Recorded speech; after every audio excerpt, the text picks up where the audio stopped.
மற்றொரு அண்மை செய்தியை பார்த்து வருகிறோம். கடலூருக்கும் தேசிய பேரிடர் மீட்பு படை வருகை தந்திருக்கிறது. 34 பேர் கொண்ட தேசிய பேரிடர் மீட்பு குழுவினர் வருகை தந்திருக்கிறார்கள்.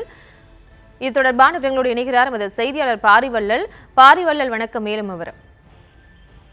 பிரியங்கா, தமிழகத்தில் வடகிழக்கு பருவமழையானது தீவிரமடைந்துள்ளது. இதன் காரணமாக பாத்தீங்கன்னா கடலூர் மாவட்டத்தில் கடந்த சில நாட்களாக தொடர்ந்து மழை பெய்து வருகிறது. முன்னெச்சரிக்கை நடவடிக்கையாக தமிழ் மாநில பேரிடர் மீட்பு படையினர் நேற்று முன்தினம் கடலூர் மாவட்டத்தில் தங்க வைக்கப்பட்டிருக்காங்க. கிட்டத்தட்ட 60க்கு மேற்கொள்ளப்பட்ட வீரர்கள் அந்த பகுதியில் தங்க வச்சிருக்காங்க. இந்த டிட்வா புயல் காரணமாக கடலூரில் நாளை மிக கனமழை பெய்யும் என்று எச்சரிக்கை வானிலை மையம் தெரிவித்த நிலையில கடலூருக்கு அதாவது அரக்கோணத்திலிருந்து தேசிய பேரிடர் மீட்பு படையினர் வந்திருக்காங்க. கிட்டத்தட்ட 34 பேர் கொண்ட குழுவினர் இன்று மாவட்ட ஆட்சியர் அலுவலகத்துக்கு வருகை புரிஞ்சாங்க.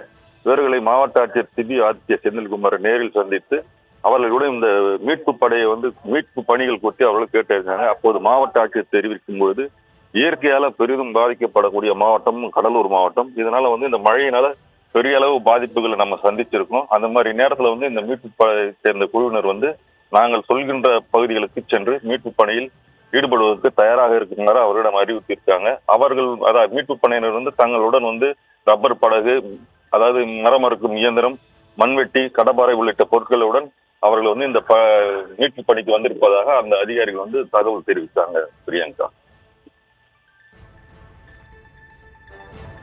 விவரங்களுக்கு நன்றி பாரிவள்ளல்.